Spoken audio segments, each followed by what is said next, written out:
کہ ایک دن حضور گھر میں تشریف فرما تھے اور نیم داراز تھے، لیٹے ہوئے تھے، اور آپ کی مبارک پنڈلی سے کپڑا ہٹا ہوا تھا۔ مرد کا پردہ گھٹنوں سے لے کر کے ناف تک ہے۔ فاستاذن ابو بکر فاذن لہ، تو حضرت ابو بکر رضی اللہ تعالیٰ عنہ آئے، حضور نے کہا آ جائیے۔ وہو تلک الحال، اور آقا کریم اسی حالت میں بیٹھے ہوئے تھے۔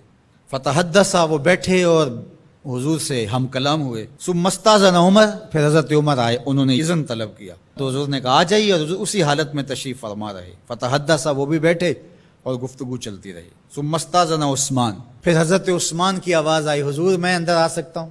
فجلس رسول اللہ صلی اللہ علیہ وسلم، حضور سیدھے ہو کے بیٹھ گئے۔ وسوى ثيابه، اور جلدی جلدی اپنی پنڈلی کے اوپر کپڑا ڈال دیا۔ جب یہ لوگ چلے گئے، حضرت ابو بکر رضی اللہ تعالیٰ عنہ بھی، حضرت عثمان بھی، حضرت عمر رضی اللہ تعالیٰ عنہم چلے گئے۔ قالت عائشہ رضی اللہ تعالیٰ عنہ، حضرت عائشہ فرماتی ہیں میں نے کہا حضور ابو بکر آئے تو آپ بیٹھے رہے، جنبش نہیں کی، کپڑا سیدھا نہیں کیا۔ حضرت عمر آئے تو آپ اسی حالت میں رہے اور باتیں چلتی رہیں، لیکن جب عثمان آئے تو پھر آپ ایک دم اپنا کپڑا سیدھا کرنے لگے اور اٹھ کے بیٹھ گئے۔ تو سنو میرے حضور نے کیا جواب دیا۔ کہا میں اس سے حیا نہ کروں جس سے اللہ کے فرشتے بھی حیا کرتے ہیں۔ کتنا بد نصیب ہے جو حضرت عثمان غنی پہ زبان درازی کرتا ہے۔ یہ عثمان وہ ہیں جس سے اللہ کے فرشتے بھی حیا کرتے ہیں۔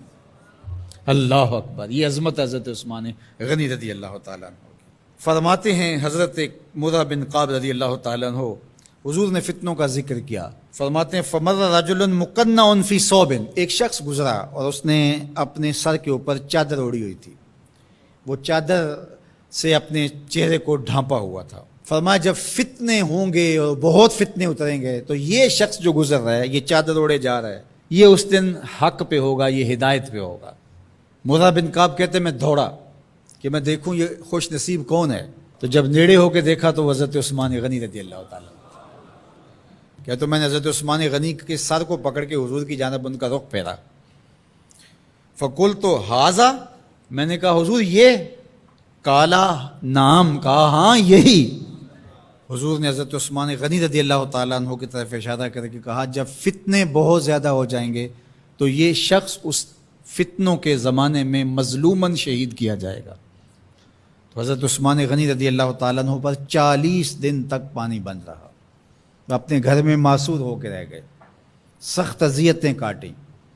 شہادت سے قبل آپ کی مبارک داڑھی کھینچی گئی، آپ کو اذیت پہنچائی گئی، اور آپ کی اہلیہ کے سامنے حضرت عثمان غنی رضی اللہ تعالیٰ عنہ کو شہید کیا گیا۔ تو حضرت عثمان غنی رضی اللہ تعالیٰ عنہ حضور علیہ السلام کے پیارے صحابی ہیں۔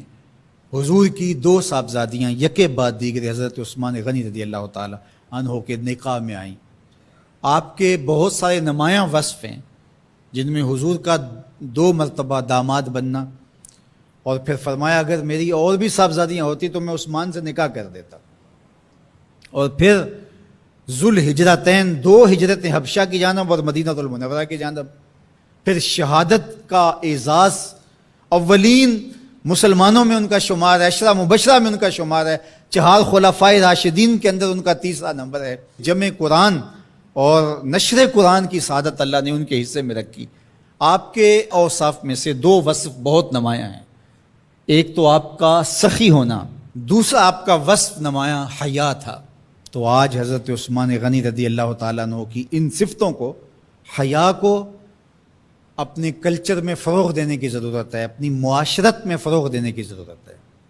ایک مرد ہو کے اتنا حیا دار، تو پھر عورت ہو کر حیا کی چادر پھاڑ دے اور وہ اس کو آزادی کا نام دے، تو اس سے وہ نسوانیت کا نور رخصت ہو گیا۔ اقبال نے کہا تھا جس علم کی تاثیر سے زن ہوتی ہے نازن، کہتے ہیں اسی علم کو ارباب نظر موت۔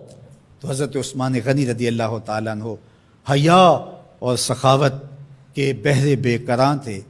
بزرگوں کی سیرت اس لیے بیان کی جاتی ہے کہ ان کے نقوش پا کو اختیار کرنے کا جذبہ پیدا ہو، ان کا ذکر کرنا اس امت پر قرض ہے۔